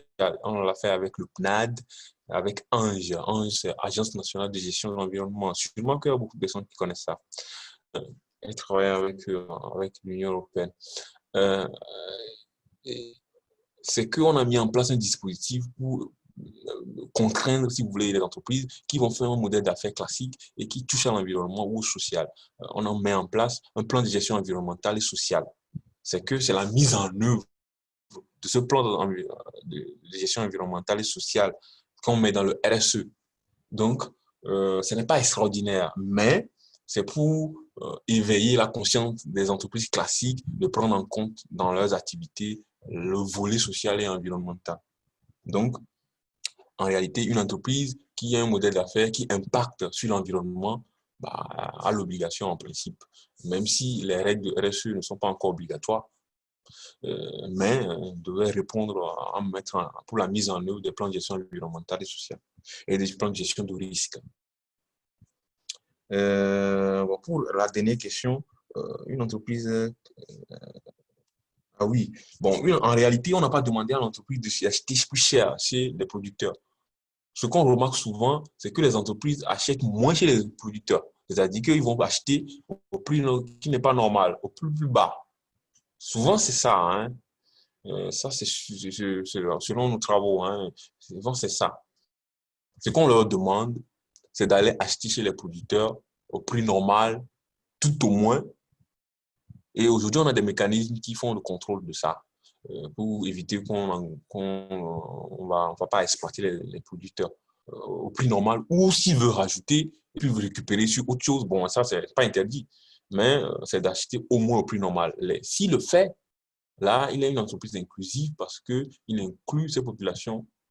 Il a un modèle d'affaires d'inclusion sous forme de producteurs. Ça permet, parce que si on achète au prix normal, ça permet à ces populations d'avoir accès au marché, avoir un pouvoir d'achat qui est normal, socialement d'être bien, voilà quoi. Donc, ça contribue.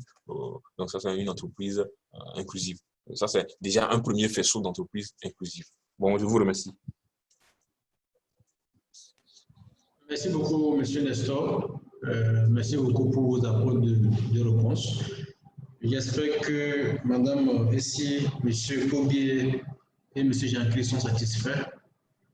Nous sommes à 16h30, il nous reste encore 30 minutes.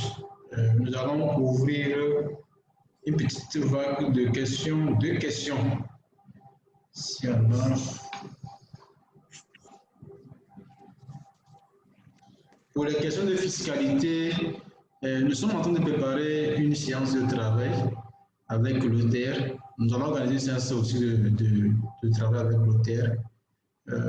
Ils seront des invités spéciaux, OTR et puis l'ARMP, pour ce qui concerne la fiscalité et l'accès au marché public. Donc, pour ceux qui ont des questions sur la fiscalité et l'accès au marché public, on va se patienter un tout petit peu. D'ici les jours à venir, on vous précisera les dates et puis on vous enverra les liens comme d'habitude.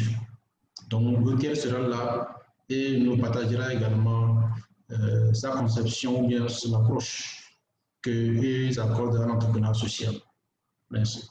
Encore 2 questions. Il est 16h30. Nous sommes à 30 minutes de la fin.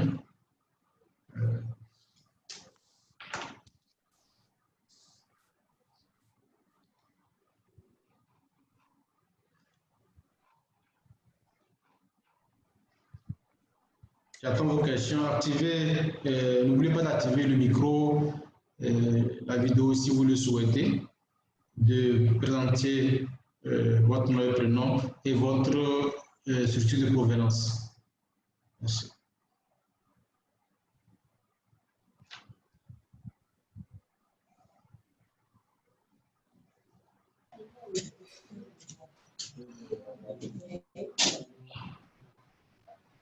Oui, je peux prendre la parole. Oui, vous pouvez aller présenter-vous et votre structure de provenance. Merci. D'accord. C'est Dieudonné Chabli de la structure Africa Coworkers. Voilà, donc ma question, elle est un peu, oui, ma question elle est un peu toute simple. En fait, je vois qu'il y a plusieurs mesures qui sont en train d'être prises, plusieurs idées qui fusionnent de partout. L'idée, c'est de voir est-ce que ça ne pourrait pas être intéressant d'associer les entreprises sociales eux-mêmes à cette démarche. Je ne sais pas si à un certain niveau ça a été dit, mais par exemple, au niveau de Africa Coworkers, nous incubons pour la majorité des entreprises que des entreprises sociales. Moi-même étant un entrepreneur social, je me dis, s'il y a des décisions qui vont être prises, des lois, peut-être des décrets et autres qui vont être peut-être votés, tout ça, par rapport aussi à ce qui est du livre blanc, est-ce que ça ne pourrait pas être intéressant d'associer, d'avoir une démarche inclusive, d'associer les responsables des entreprises sociales pour qu'ils puissent apporter des idées, comment est-ce qu'ils pensent la chose, pour que finalement le livre blanc en fait, soit finalement co-écrit d'une certaine manière par les responsables des entreprises sociales. Voilà, c'était un peu ma question. D'accord, merci beaucoup, monsieur Dieudonné d'Africa Coworkers. Si je peux, Nestor, je peux rapidement apporter une réponse à la question de monsieur Nestor. Ce n'est pas une question, mais c'est monsieur. Ok, je peux répondre immédiatement. Bah, ok, et je vais compléter si possible. Ok. Alors, si tu veux, tu commences. Oui, d'accord. Non, en fait, je voulais dire à Dieudonné que nous sommes vraiment dans une démarche, dans une approche inclusive. Cette série de webinaires, c'est en faveur des institutions. Donc, les discussions qui sont développées ici, c'est un peu technique, marché public, juridique. Bon, c'est très technique. C'est pour permettre aux différentes institutions ou même aux différentes personnes qui représentent ici des institutions de s'approprier de la thématique et de voir dans quelle mesure ils peuvent l'implémenter à leur niveau, surtout dans l'élaboration de leur plan d'action pour 2021, de ne pas oublier d'insérer des activités de promotion de l'entrepreneuriat social et inclusif si possible. Les jours à venir, nous allons organiser une séance, des séances d'échange avec les entreprises sociales, les entrepreneurs sociaux eux-mêmes sur la même thématique.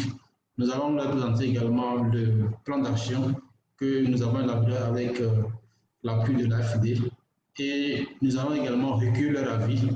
Et pour les autres types d'activités, en ce qui concerne par exemple la validation du préambule, de la loi, on le fera ensemble. C'est vraiment ensemble que nous voulons porter cette thématique. Donc c'est l'esprit qui nous guide dès le départ et cet esprit va continuer par nous animer. C'est un peu ça. Je ne sais pas s'il y aura quelque chose à compléter, sinon c'est...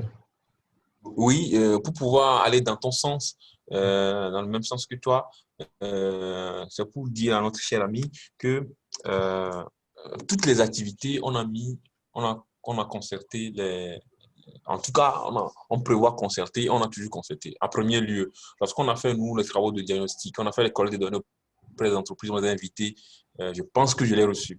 Ensuite, lors de la réalisation des travaux sur la circulation, qui a le rapport provisoire, il n'a pas encore le rapport final, le rapport provisoire, c'est qu'on a collecté les données sur les entreprises, on sait qu'on a communiqué à presque la majorité ou majorité des entreprises sociales voilà, de répondre à certaines questions.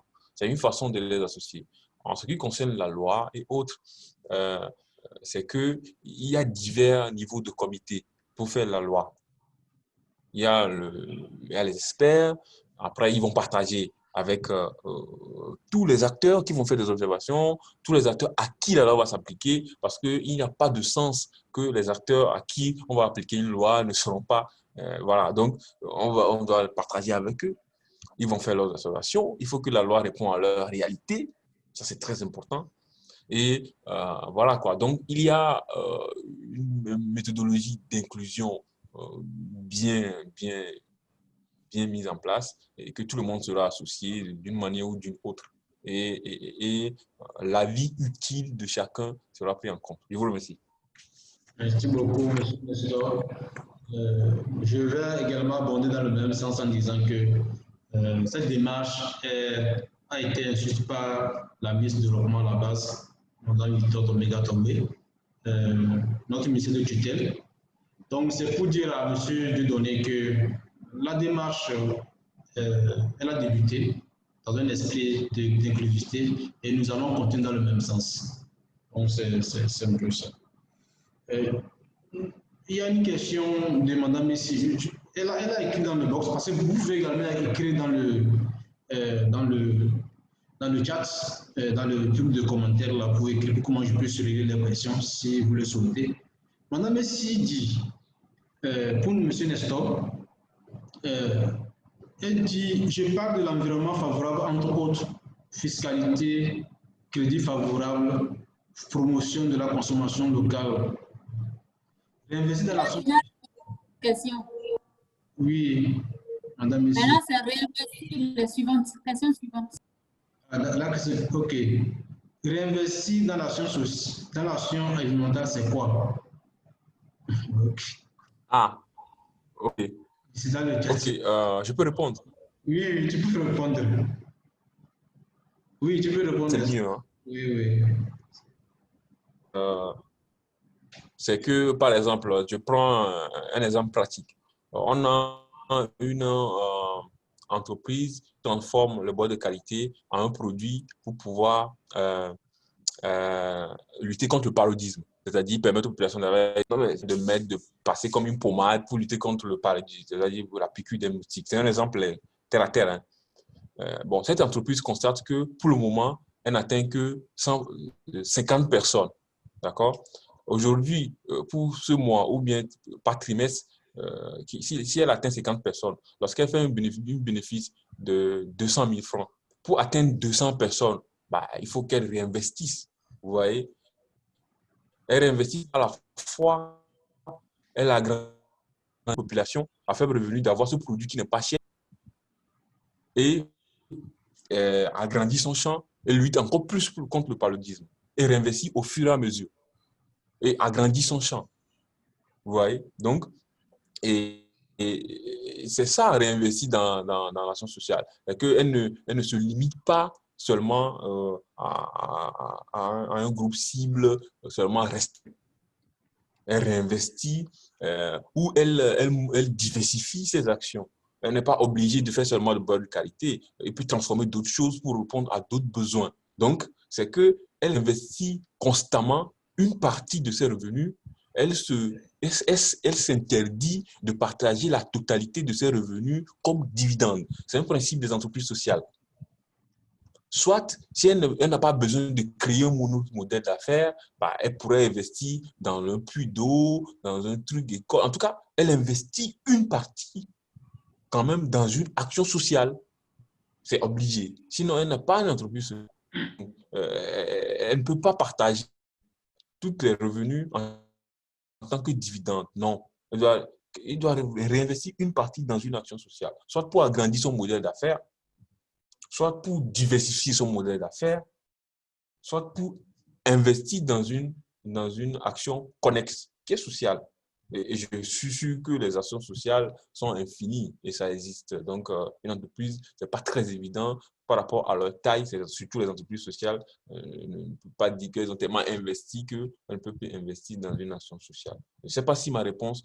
Monsieur Kola, tu peux me laisser poser une question à Mme Messi pour lui demander est-ce que ma réponse est claire? Mme Messi. Allô, Mme Messi, est-ce que ma réponse est claire? Elle a dit répondre, on va continuer. Oui, bon, je pense que elle nous vient. Madame Messi, c'est bon? Oui, c'est bon, merci beaucoup. Merci. Voilà. Il est 16h41. Il nous reste encore quelques minutes. Donc, on peut prendre encore une question si vous en avez. Sinon, nous allons nous présenter. Et vous avez également la possibilité de nous envoyer des questions dans le chat et on peut vous envoyer des réponses par mail, si possible. Monsieur Kola, excuse-moi, une question. Oui, vas-y. Monsieur Bobier m'a posé une question, j'ai répondu. Est-ce qu'on peut lui demander si c'est clair pour lui la réponse? Il m'a demandé 3 raisons. Je ne sais pas si il est satisfait par ma réponse. Monsieur Bobier, il est là. Oui, oui, c'est clair. Merci, merci beaucoup pour la réponse. C'est clair. On demande également à M. Jean-Christ s'il est satisfait. Parce qu'il avait... Oui, c'est bon maintenant. Merci. D'accord, merci beaucoup, Jean-Christ. Là, nous allons, si vous le permettez, s'il n'y a plus de questions, nous allons vous demander humblement de vous présenter. On fait un petit tour de table virtuel et à 17h, on clôture la séance.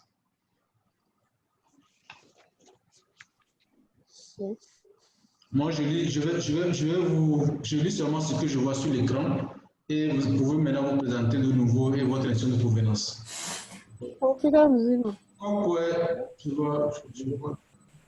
Madame Kokwe. Oui. Bon, bonsoir tout le monde. Bonsoir. Je suis Madame Kokwe Amaminia, directrice de la société Éternelle Fleur d'Ange. D'accord, enchanté. Enchanté, merci pour vous apporter la thématique. Je vois, pour Madame Messi, c'est déjà bon, Madame Messi, c'est Plan Togo, Plan international. Madame Alaba, je vois la vidéo là, puis activez le micro. Voilà. D'accord. Bonsoir à tous. Et moi, c'est Alaba Makassani de Anadeb. D'accord, enchanté. Merci beaucoup, madame. Merci. Merci, Anadeb, pour la présence. Je vois là, Togo Kafui Ata. Togo, virgule, Kafui Ata, je ne sais pas. Bon, ok, la personne nous arrive. Voilà. On vous écoute.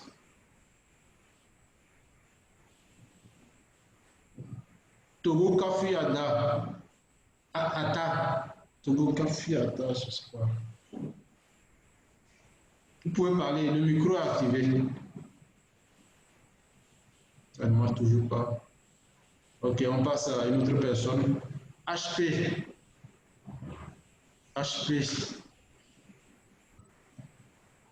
Oui. Voilà, c'est HP, allez-y. En fait, je ne sais pas pourquoi moi c'est HP, peut-être que mon identité n'est pas enregistrée dans la base. Voilà. Moi c'est Haingacha Mathieu, je suis conseiller en orientation scolaire et professionnelle au CENIOS, Centre national d'information et d'orientation scolaire et professionnelle. Merci. D'accord, merci beaucoup et enchanté pour la présence du CENIOS à cet atelier. Je vous modeste. Modeste n'est pas là. Bon, monsieur Carlos Kobil, on sait, c'est la cellule élément des affaires, donc il n'y a plus à se présenter. Merci beaucoup pour votre présence. Sylvain Mawena.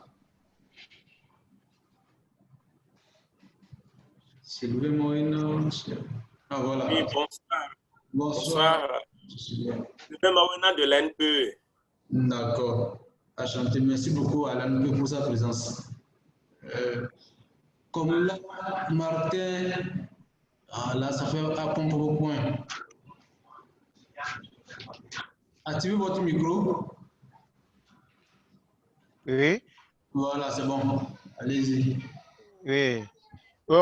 Moi, je suis Akpaka Komla Martin. Je suis chef d'entreprise. Je suis dans le domaine de la quincaillerie. Ah, d'accord, enchanté. Merci beaucoup pour votre participation. Et n'oubliez pas de participer à l'atelier de formation en faveur des entreprises sociales. OK. Je vois là à côté monsieur Komla Mali. Je le vois également en vidéo. Komla Mali, bonsoir, doyen. Oui. Ouais. Bonsoir, monsieur. Bonsoir. Vous allez bien? Ça va, ça va. Vous m'entendez? Oui. Non, vous m'entendez? Vous m'entendez? Oui, parfaitement. Ah, d'accord. Excusez-moi, je n'ai pas suivi la formation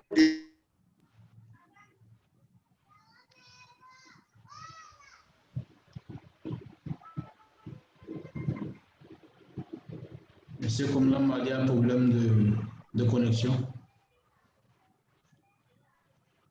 Vivement qu'il nous revienne. En attendant, nous allons prendre M. Anatovi Kokou, espérant que M. Komlam Mali nous revienne. Anatovi Kokou. Merci. Oui, c'est bon. Ah, c'est bon, alors on vous prend alors, allez-y. Ok. Non, je disais que je n'ai pas de questions. Okay. Toi, tu ne suis pas vraiment. On dit de se présenter. Voilà. D'accord, je suis Mali Komla.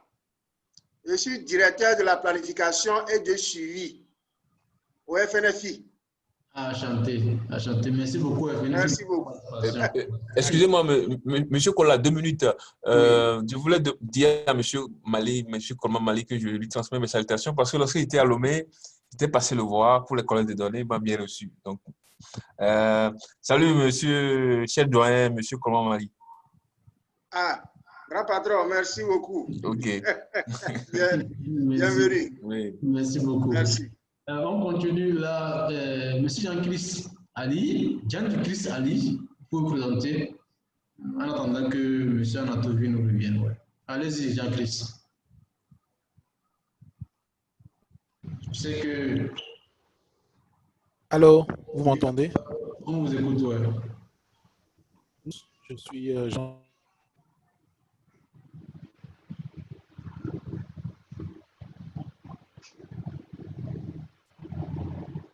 Problème de connexion.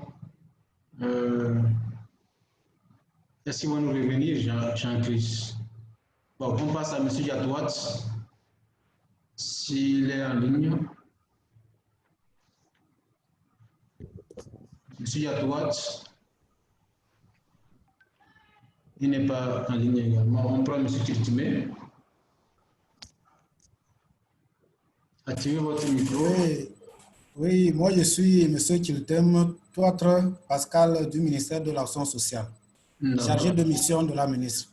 D'accord, enchanté M. Pascal. Et merci également au ministère pour sa participation. Merci. Juste à côté, M. Dalmou.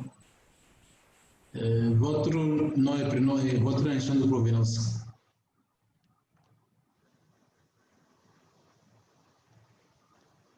Monsieur Dalou. Monsieur Dalou, ouais. Dieudonné. Et Monsieur Dalou Dieudonné, je suis à l'ANPE, Baguida, chef de point de service là-bas. Ah, d'accord. Merci beaucoup, Monsieur Dalou. Bien de choses aux gens de Baguida. Oui, merci. Merci à vous. Dieudonné Kabli vient de se présenter. Donc, on passe à Monsieur Akoué Touaï. Ah, excusez-moi, chef. Allez-y pour vous planter. Moi, c'est pas facile. Ok, merci. Merci, c'est Monsieur Akoué Adouaï. Oui. Allez-y. Votre institution de provenance. Ah, je viens du FAEJ, le Fonds d'appui aux initiatives économiques des jeunes. D'accord, enchanté. Merci beaucoup au FAEJ pour sa participation. Monsieur Tiklonou, s'il est en ligne, il peut intervenir. Oui, bonsoir monsieur. Bonsoir. Également, je suis de FAEJ. Ah d'accord, enchanté. Enchanté. Merci beaucoup à vous pour l'intérêt que vous accordez à la thématique. Qui a nous tous. Monsieur Komla, c'est bon déjà. Monsieur a dit ça. C'est pour vous présenter. Okay, bonsoir, monsieur. Bonsoir à l'Assemblée. Je suis Adissa Kokou de l'Agence nationale pour l'emploi. D'accord. D'accord, enchanté. Merci beaucoup à vous pour votre présence. Monsieur Adam Kiyaoui.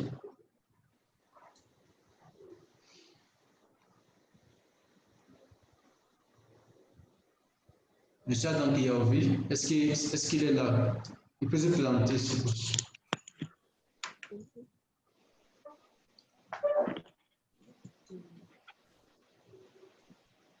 Monsieur Tanguy n'est pas avec nous. Oui. Merci. Oui. Et ici, c'est Adam Keyaovi, Anadeb. Anadeb. Oui. D'accord, enchanté.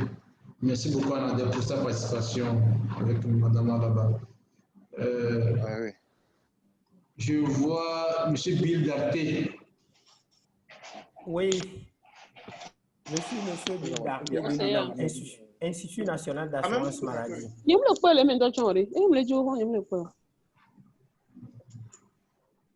Ça vous me recevez? Oui, on me reçoit. C'est l'INAM. Oui, c'est l'INAM.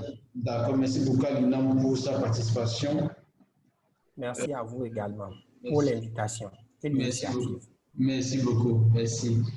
Je prends le doyen Barnabas. C'est Barnabas. Doyen, vous avez la parole. Il n'a qu'à finir vite, moi je suis en train de faire quelque chose. Non, je suis une télé. Quoi. Merci beaucoup. Ici, M. Kwasi Odaye, je représente la primatie, s'il vous plaît. Merci. D'accord, merci beaucoup, M. Odaye. Là, je quitte ce volet. Je vois M. Modeste.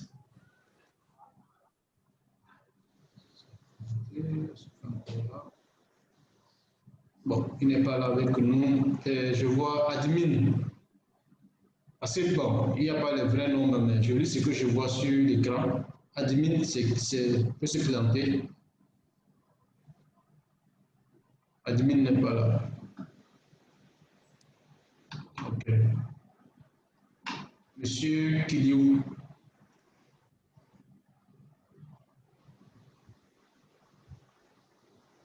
Oui, bonsoir. Bonsoir. Je suis Kiliou Kamla de la Direction générale de la protection sociale.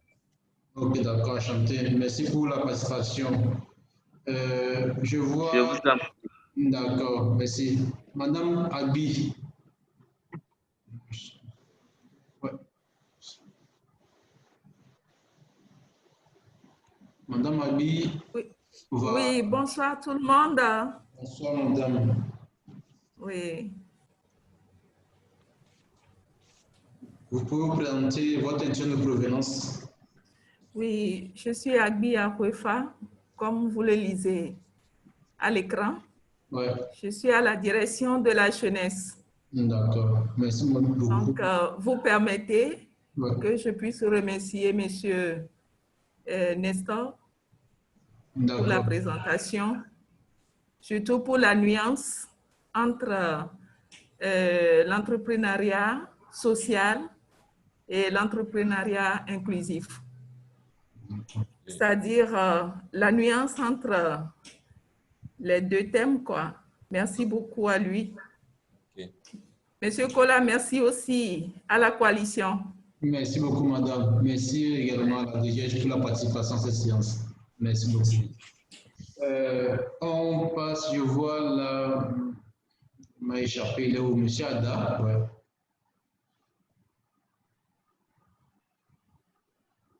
Monsieur Ada, voilà. Oui, allô? Oui, allô, monsieur Ada. Oui, bonsoir tout le monde. Bonsoir, monsieur Kola.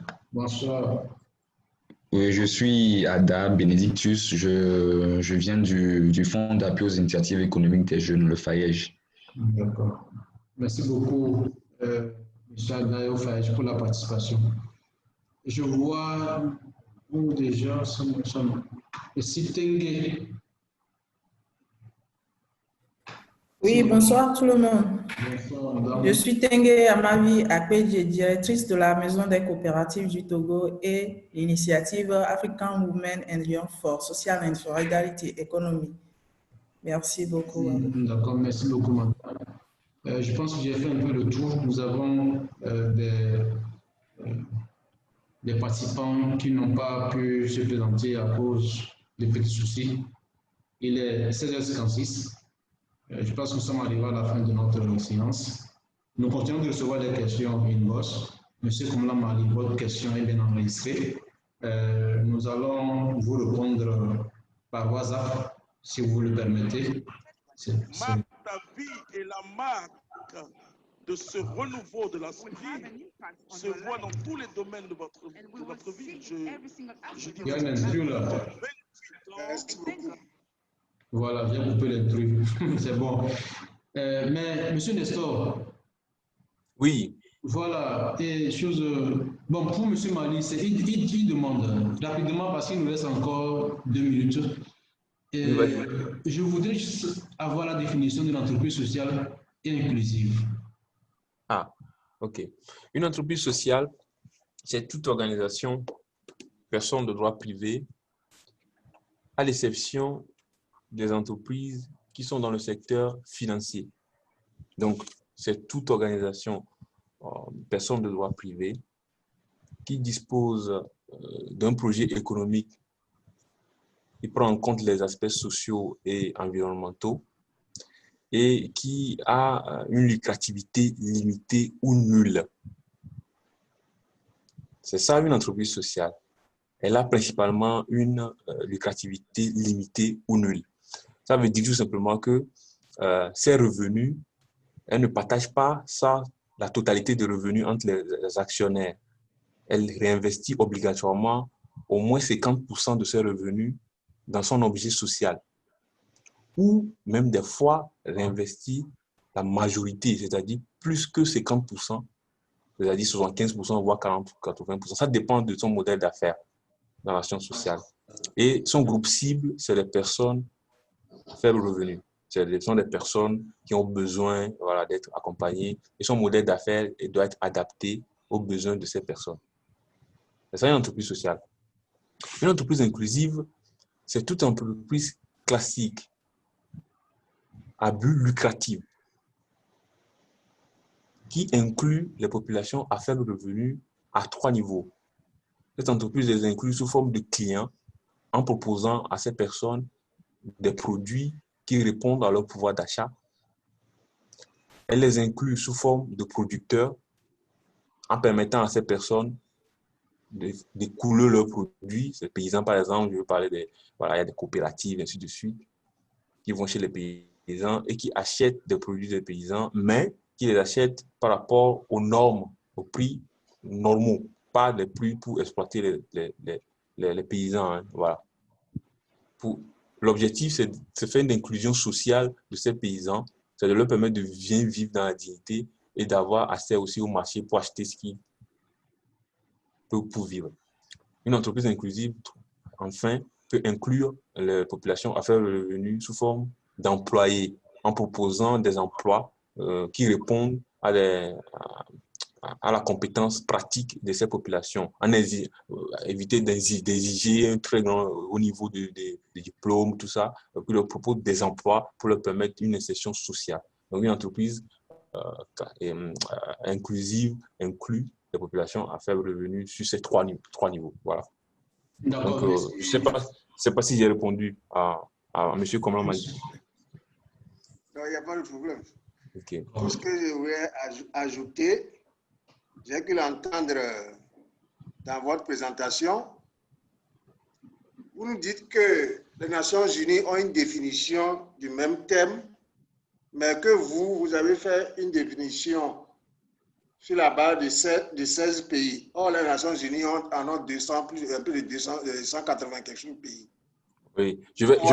Comment est-ce que oui. votre définition est plus globalisante que celle des Nations Unies? Non, je vais rectifier. C'est juste un élément que j'ai appris. Non. Si, j'attire l'attention de l'Assemblée de ne pas comprendre comme ça.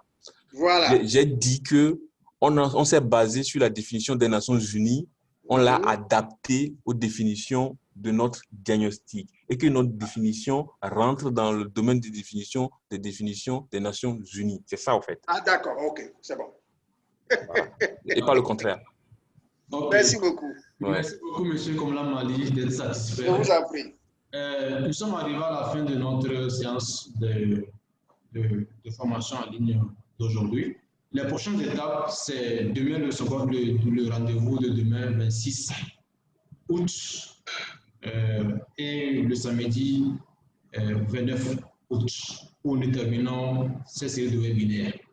Pour ceux qui ont encore des questions, je vois encore des questions un peu dans le chat. Là, je vais les récupérer et je vais l'envoyer à M. Nestor qui va vous répondre très prochainement. Je vous souhaite une très bonne soirée. Une fois encore, merci pour votre participation à cette séance de formation en ligne et de partage également. Et on se dit à très bientôt. Bye bye. Bye. Au revoir tout le monde et à bientôt. Oui, au revoir. Ouais.